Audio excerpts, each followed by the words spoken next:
Malo e lau maria hau e ki moi lelei ai tonga kotoa, whewhe ki tatarele ki mau tonu, ki ho mau uni o ngongo mo le teo, mo televisa ni tonga ki he whiawhini, a ho whalai te kono wanoa ma asi. I he wakaiko e ki ngahi tala nola lahi o e aho. Tolo i ai tala tutu uni, ai hopo e whawhawhonga kakai o niua taha fitu, kako e minista pa anga, whilawe i mai mau i o e lao whili. Whakatutu ai puli anga ke te whakalahi ai tuanga lolo ai whanua ke whiau ai whia mau lolo. Pea puke he kau polisi ai o ngatangata ni hā i ha makuku ne hiki vitio o tukhake i he mitia whakasosiale i he wikeni. E iemi ngahi tala noa ke he ana iangi o pehe ki whamumitaha me he mala e oi sipoti mo e whamatala e a. Ka koe whakaile vaini ki he whakaikiki ko au popoa aho. O kutoloi e tala tutu uni ai hopo i he wāa minista pa anga ka koe whakawhawhonga kakai o niwa taha fitu la tai whaingata atai mana pia mo ai sake hoa ta tau whinau ai ana anikau i he kau kandidati whiriwhalea lea me he wahenga niwa taha fitu. O kumagata unga ai toloi e tala tutu uni ai hopo sivile koe ni i he kei iwa wau ai tu i whakamaulahi Malcolm Bishop KC. E tok whakapapau i me he whakamau a ngā amoiangi ai aho e kutoloi ki ai tāla tutu uni. Ai ok mahino glotonga lere whoki mo e hopo sivine i he wāa minista tānak pa anga hu mai mo i tute ka koe whakawhawhonga kakai o Tongatapu hi wā 17 tō mo ua. Pea mō toki tā te vita tūkunga ka koe taha i kau kantiteiti nāni vei pā moia ma ai wāhenga Tongatapu hi wā. Koe ngāhi hopo sivine koe ni mata unga i he ngāhi tukua ki i o i maumau i ai lao whili wanoa wani mā. O ki ai e wheo ia ai tu unga ma teo teo koe ia a tongani ki ha taimi e no wai ai lolo, koe hi koe tu unga o e tukuanga lolo i tongani i he mahino o ku keifu si. Koe ka vei ngani na e hake ia lolo tonga ai whakatahama kehe a kau whai o ngongo mo i palemia a neafi.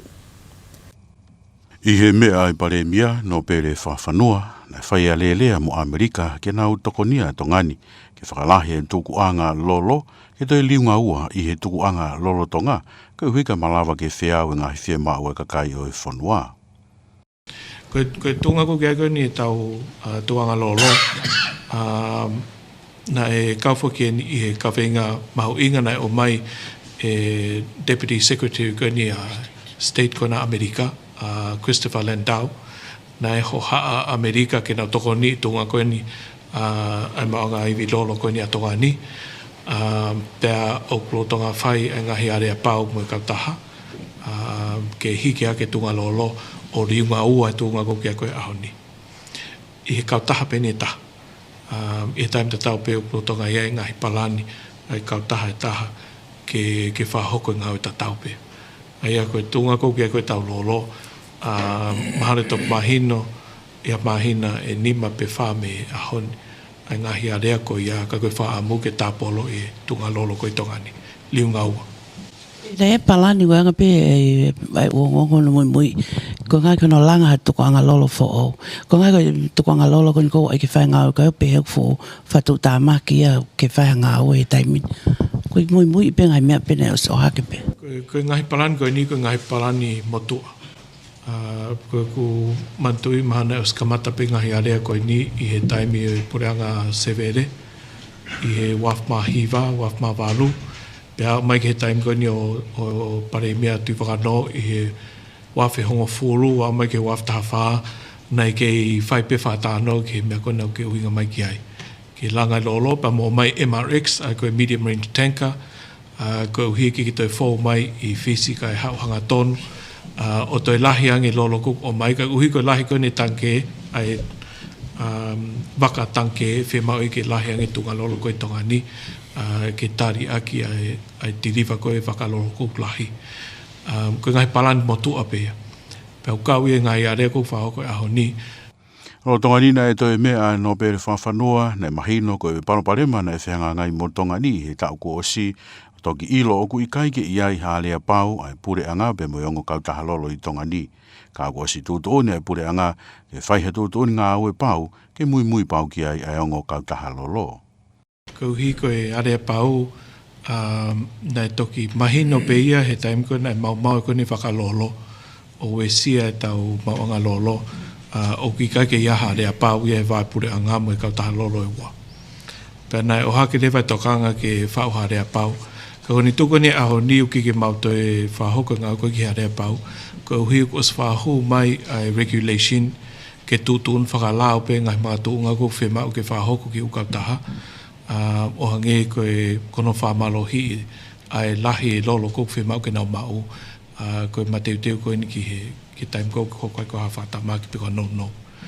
Au tau smawahi tau tau ki toi whemau ki aharea pau.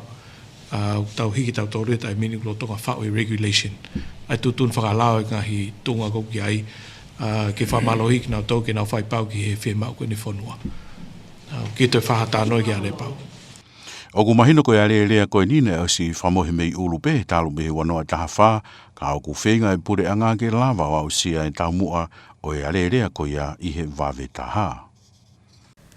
Ko o whakahame kau ponisi ai pū ke heango tangata i he wikeni, o whakaino whelawe i mo mea nai hoko i he vitio nai tukake i he mitia whakasosiale i he aho pulelulu. Ai nai hā, i ngāhi tō onga mo ngā aue nai whakatupu ho haa, ki e kau polisi o nau ngā aue atua i ki whatatolo ki mea nai hoko.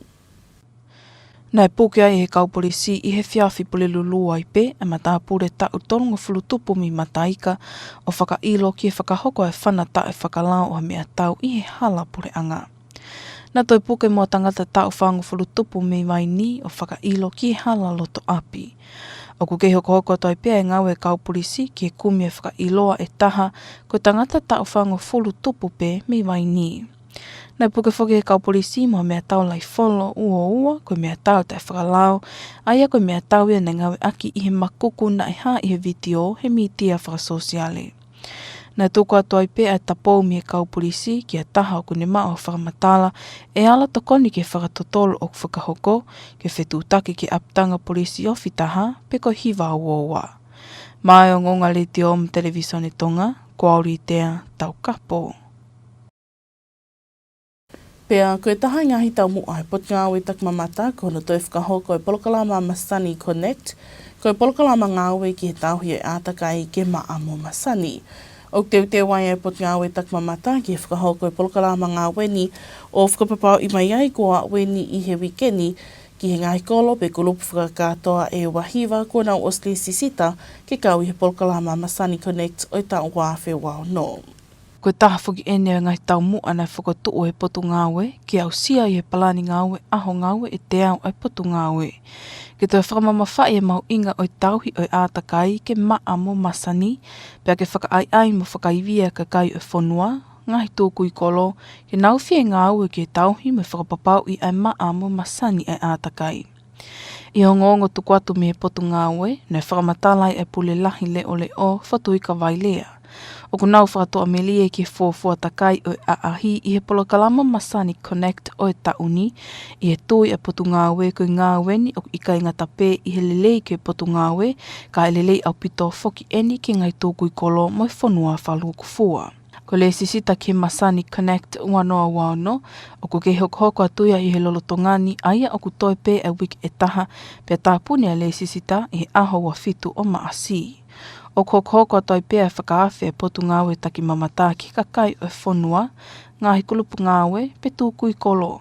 Ke kau mo poupou ki Polokalama ngāwe ni i he teke e mahu inga o tauhi o ātakai ke maa mo Masani. I he lelei e tauhi ki Masani e ātakai o tokona lahi whukia ke seki toa o taki mamata ki he toi tohoa ki i mai e tokanga i kau whalau e ewa pe ke nau mata tonu ai e whakaofa ai whonua. Mai o ngonga le te o me televisione Tonga, Kwauri tea tau kapo.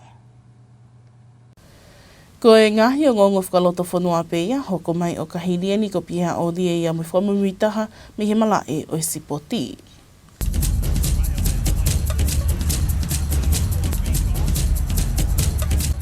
Maloma tau ki whilonga ki koe whakain ke malae o sipoti. O whetangini mai kau tau ene a whio mo i tau malo whanua a Australia, i hono whakaivia ta whaaki wheha ko sipoti, tari whito ki akapulu riki, unioni, pepe whoki ki a kirikiti o tau whanuani.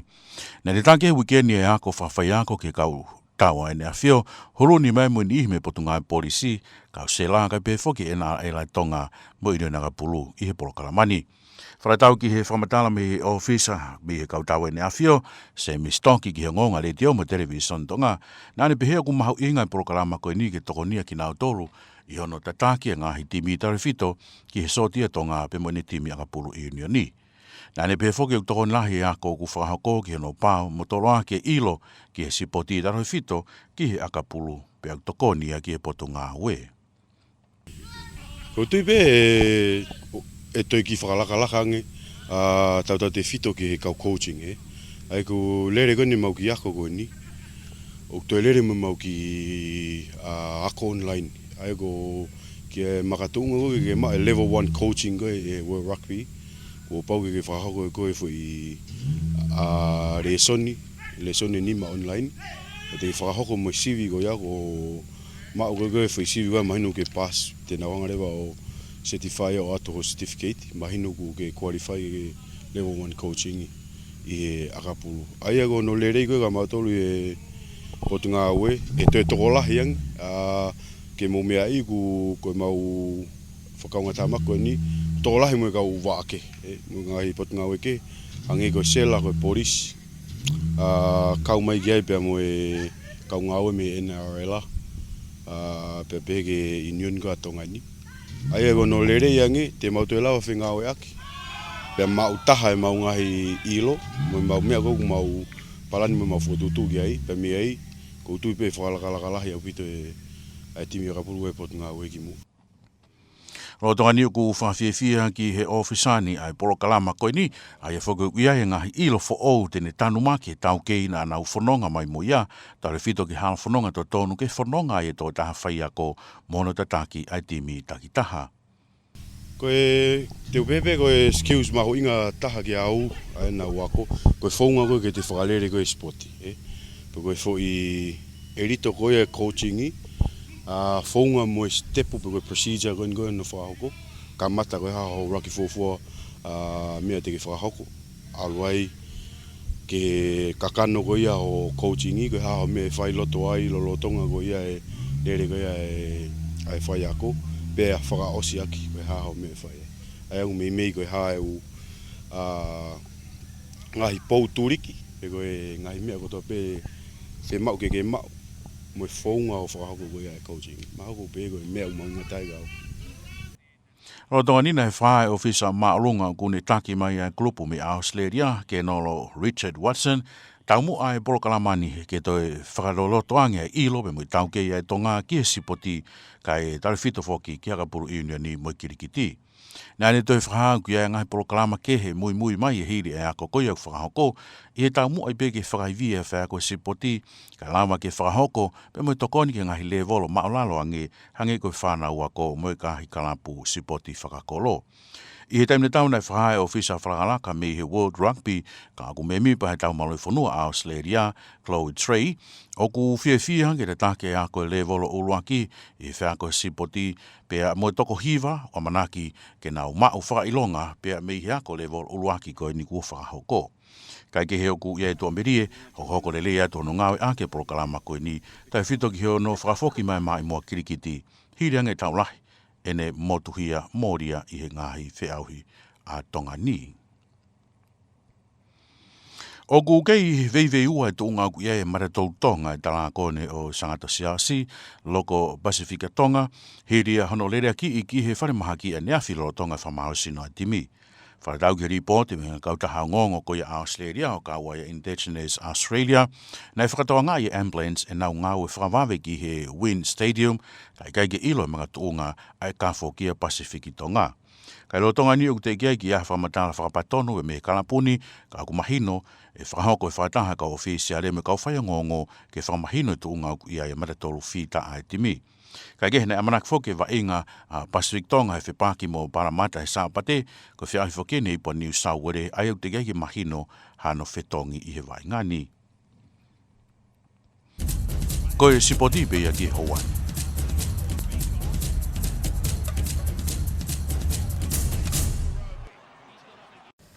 Ko e sipoti pe ia mo pia o lia, kai tuke tau wakaile waheni ki he whakamatala ea whakamuimui i ono tuku mai me he senta whakamatala ea a Tonga i whaamotu pea mo pesa kuila. Malo lau maari hou eki pia moe lelei a Tonga katoa, tai tari whiwhiki mo tolu ki he tau whamatala ea ko ia ki he e whiawhini, ngai tāna wala lahi o aho, lahi ki alo maari e pe ki he kotoa e ngai vai whanua koe o tutonga, pe koa whainga maari e ke whakahoko tau ngai whatongia ke ki tua, ta tau pei tōkanga, wharehanga pe whoki ngā tai. Malapege ha uha tu mo tō ia ngai wheitu e ni, kotoa pe ngai vai whanua koe o tutonga.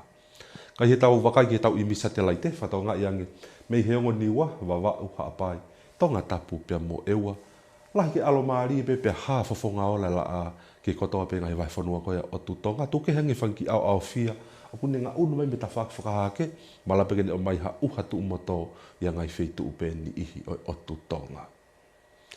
Whatokanga le wani ke ngahi potu tahi, ke mea e kau whalau tahi, ke peke kau tau tahi, o kei tu upe ai whatokanga tahi lahi, ke kotoa pe ngahi potu tahi mo i matawhanga koia o tutonga. Kai Pasifiki a ni mago ka hoko mai whatonga e lahi ki alo maari e peke o tonga, tuke hangi whanki altamaki uha vai o kune ngā unu mai me ta whakahake, pe whakafuafua ki hai whanki altamaki uha ngā unu mai ki Tongatapu mo eua i he tūsite ko ia o e wike kaha au o ngā unu whakatoke lau hake peki haapai, pia mo wawa au i he pule lulu pe ko ia e wike kaha au, e tene o mai ha au fia, mo ha uha tu mo tō mala peke lo lahi i hangahi taimi. Kai tau whanongat ko ia i he whiawhini ko kia pongpongi, whatonga iange, lahi ki alo maari e peke o tutonga, tuke hangi whanki altamaki uha vai, kune ngā unu mai me ta whakahake, malapeke o maha uha tu mo tō ia ngai wheitu upeni ihi. Ke iangi petoka ngā matangi, me hake mo tonga hake ki kotoa pe ngai po tahi ko ia o tutonga, o au peke mai le tahi hongo fulu ke tahi ni maki he hoa.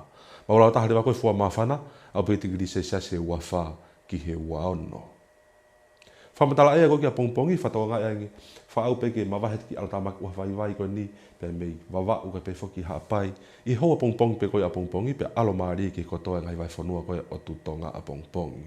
Ki iangi pe toka ngā matangi, mei he hahake, mo e tonga hake ki kotoa pe ngai potahi koe o tutonga, o au peke mai le tahe ua noa, ki he hoa a pongpongi. Maurunga taha le wakoi wha mawhana ki a pongpongi, i au peke tigri se tolu taha ki he tolua, ki he kotoa pe o tutonga. Tai mi hua pia moe mamaha ko e tahi, tau maari e ia. I he toi mite wanoa ki he hiwa he poni, maha toka ia i he toi kuata ki he tolu a hengi hengi. Whatonga ia nge tahi lahi pia tau maari e ia i he hoko totonu ai hiwa a pongi pongi. Koe la a moe mahina, hopo e la a toi minite taha ono ki he fitu a pongi pongi, pia tō ia i he toi minite hiwa ki he fitu e whiawhia pongi pongi. Hopo e mahina, o siwa walu me he walu a pongi pongi, pia tō ia os fitu me he walu e whiawhia peko ia a pongi pongi. Whaospea tau wakai ki he tau whamatala ea ko ia ki he aho e nima ka hoko mai ki Nuku'alofa o kamata ia i he sāpate ki he tua pule lulu ko ia o e wikendi. Whatonga enge, lahi alo maari pe tau whanongat ko e whaosinga e wikendi, tuke hange whanki uha tu mato ia ngai wheitu e ni. Pe whaafofua ki ha, alo tamaki uha ia umaki he tūsite ko ia o e wike kaha u, malapeken o mai ha uha tu mato lo lahi ngai taimi. Kai pe whaki he tua pule lulu pe ko ia o e wike kaha u. Malunga taha le wako e fua mawhana ki aho ni maka hako mai ki Nuku'alofa au peke tigiri se tolu noa ki he tolu ua. Koe kakato ia e tau whamatala ea, malo au pito mo mea mai. Fo malo he ni kia pesa mo timi ngā we i whamotu i hana tuku mai e whamatala ea whamumui taha ko ia. Pea koe kakato ai pe ia ai ongo ki he whiawhini kai ki mua pea tau mawai, tuki tau toi wakaihe ki ngahi ulu i ongo. Toloi e tala tutu uni e hopo e whakafonga kakai niwa taha fitu ka koe minista pa anga whilawe i moi tuaki i oi mau i oi lao whili. Whakatutu oi pule anga ki toi whakalahi e tu anga lolo e whanua ki whiawe whia mau lolo. Pea puke he kau polisi ai ongo tangata ni haa i hea makuku ni hiki vitio o tukuhake i he mitia whakasosiale i he wikeni. Peko ngahi o ngongo ia mo le teo me televisione to ngā ki he whiawhini e whiawhalai te kono wanoa mā asi. Kia toi whakaiki ki whikau ake me ngahi o ngongo koe ni wakaiki he mā website i he www.tbc.to. O ke e whakaamone au tōnu atua o ngongo ni ki he noto whale kotoa i he o tutongani. A toi ne whakawhi ke tau toi kau whakatahape he taim tatau i he moni te wiki ka hau. I ngahi o ngongo whakamumui taha me i ngahi o ngongo whakaloto whanua, sipoti i moe whakamatala ea. Kai malo e tau kei whi mai, mō mea.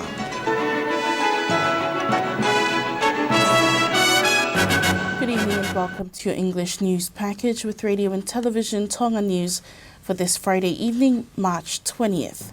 Today's top stories: delivery of verdict in case brought against Niua 17 MP, who is also Minister for Finance, postponed for a later date yet to be confirmed. Government looks at increasing fuel storage facilities to help cater to needs of the country. And the police make arrests in relation to an incident filmed and uploaded to social media showing a misunderstanding between a group of men and included the use of a firearm.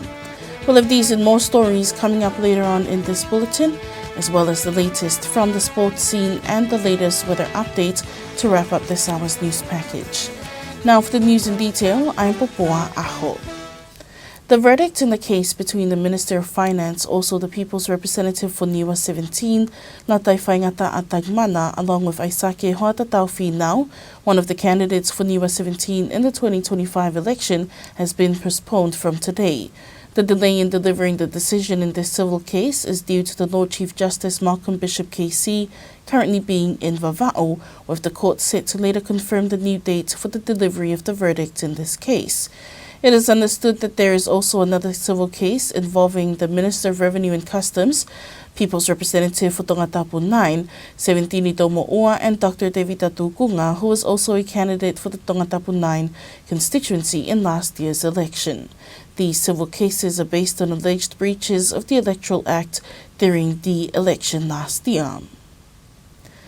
Government has confirmed that it is in ongoing discussions with the country's fuel supplier companies to double the country's fuel storage capacity amid concerns about preparedness during potential fuel shortages. Concerns have been raised over the country's limited fuel storage capacity, with questions about how prepared the country is in the event of a supply disruption being raised during a press conference held by Prime Minister Lord Whawhanua with energy stakeholders. Lord Whawhanua says discussions are underway with the United States to support expanding our fuel storage facilities, aiming to double the current capacity to better meet the needs of the people. He also revealed that challenges faced last year exposed the absence of a formal agreement between the government and the two oil companies operating in Tonga. The government has now made a decision to establish firm regulations that the companies will be required to follow. While discussions on this matter had been stalled since 2014, the government says it is now working to achieve the agreement's objectives as quickly as possible. The move is expected to strengthen Tonga's energy security and ensure a more reliable fuel supply for the country.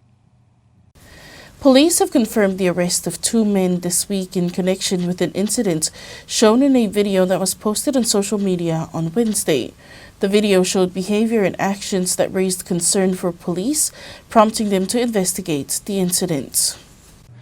Police arrested a man in his 30s from Mataika on Wednesday evening and charged him with the unlawful discharge of a firearm on a public road. Another man in his 40s from Waini was also arrested and charged with trespassing. This accused sustained injuries in the incident but has since been treated and is in a stable condition. Police investigations are ongoing as they continue to search for a third person of interest, a 40-year-old man from Waini. Police also seized an illegal 22 caliber rifle, which was the firearm used in the incident, and captured on video, which has been shared widely on social media. Police are appealing to anyone with information that may assist the ongoing investigation to contact their nearest police station or call 922. Reporting for Radio and Television Tonga News, I'm Lidea Taukapo. And as part of the targets outlined in the Ministry of Tourism's 100-day work plan, the ministry is relaunching their Masani Connect program focused on environmental cleanup and beautification with only a week left to register. The Ministry of Tourism is currently preparing for this important program and has confirmed that 29 villages or groups have already registered to participate in Masani Connect 2026. This initiative is one of the key targets set under the 100-day work plan, aimed at improving and empowering communities to take greater interest in keeping their environment clean and well maintained. According to Acting CEO of the Ministry, Fotuika Vailea, they are preparing for the first round of visits and have expressed appreciation to the communities that have supported the program. He noted that the benefits extend beyond the ministry, contributing positively to the villages and the country as a whole. Registration for the Masani Connect program is still open and is expected to close on March 27th. The Ministry of Tourism is inviting more villages and groups interested in participating to join and support this important initiative, which promotes keeping the environment clean and well maintained. Reporting for Radio and Television Tonga News, I'm Litea Tongatapu. That was your local news for tonight. After this break, we'll join Bia Olia for the latest in sports.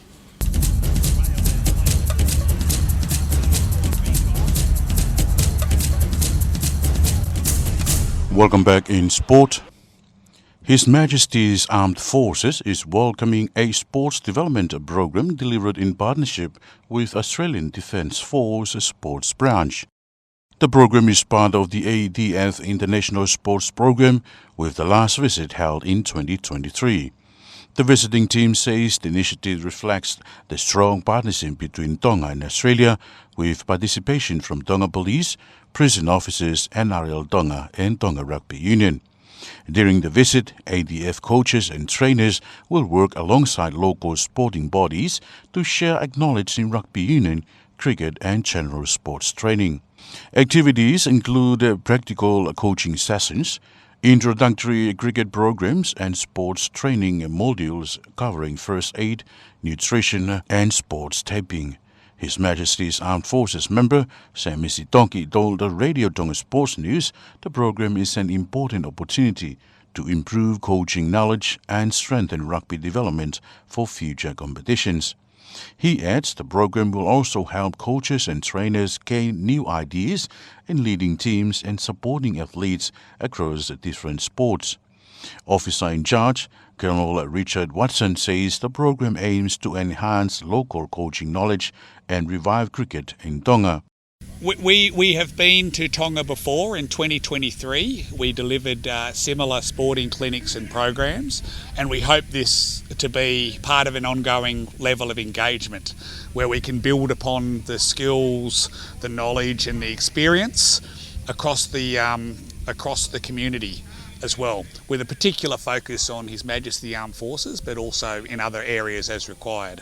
So the Australian High Commission here works closely with the communities and sports associations and organisations in Tonga. The initiative also supports broader regional goals, including healthier communities, youth development, gender equality and social cohesion.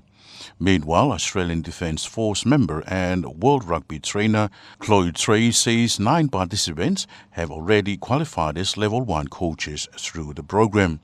The ADF looks forward to a productive week of learning, competition and engagement with His Majesty's Armed Forces. The St. George Illawarra Dragons and Tongan prop Loko Pacifica Tonga has been taken to hospital following an incident at training. The young forward was stretched off the field and assisted by paramedics at Wynn Stadium during Thursday's session.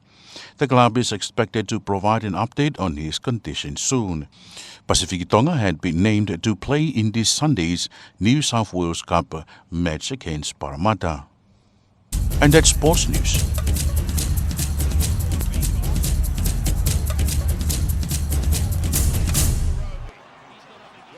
That was sports news with Pia Olia. Now taking a look at the weather forecast from the Fort Motor Weather Forecasting Centre with Pesa Kuila. Hello and good evening. Welcome to our latest weather forecast from Tonga Met Services. Our headline for this evening, we expect fine weather across the Kingdom of Tonga, and it is great for outdoor activities, but please take note of possible showers of rain in some places across Tonga. From the satellite imagery, as you can see from the NIWAS, Vava'u Ha'apai, Tongatapu and Ewa mainly fine with clear skies, apart from fair bits of low clouds moving in from the east, and it will bring cloudy at times with possible isolated showers. For the current warnings for coastal waters, an extreme high tide remains in force for all of Tonga coastal waters.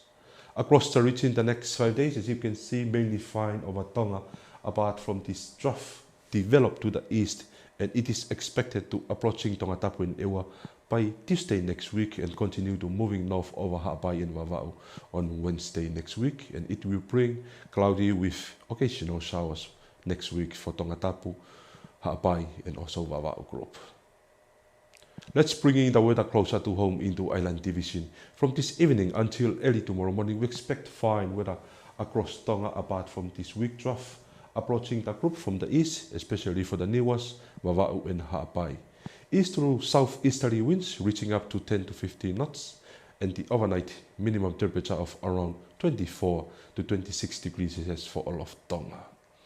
Forecast for tomorrow, we expect a similar condition of this weak trough continue to moving eastwards away from Vava'u and Ha'apai and also the NIWAS, and expect fine weather for all of Tonga by tomorrow, with an east to southeasterly winds reaching up to 20 knots for all of Tonga coastal waters. The maximum temperature for tomorrow of around 31 to 32 degrees Celsius. For the tide prediction, high tide at 8:40 p.m. tonight, low tide at 2:45 a.m. early tomorrow morning. Sun and moon, sun will rise at 6:44 a.m. tomorrow morning and will set at 6:51 p.m. tomorrow evening. Moon rise 28 minutes past 8 tomorrow morning and moon set at 7 minutes past 8 tomorrow evening. Wrapping up with our 5 days outlook for Nuku'alofa.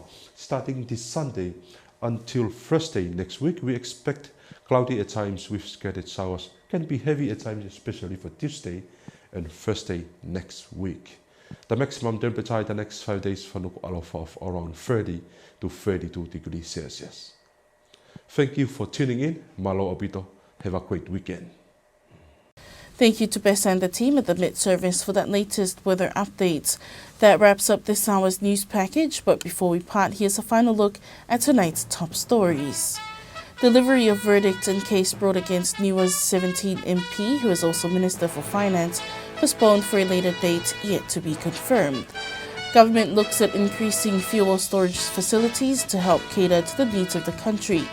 And police make arrests in relation to an incident filmed and uploaded to social media, showing a misunderstanding between a group of men and included the use of a firearm. That's it for tonight's package. For more on these stories, you can visit our website at www.tbc.to. Join us again same time on Monday for the latest local and sports news and weather updates with Radio and Television Tonga News. Thank you for joining us. Have a good weekend ahead and good evening.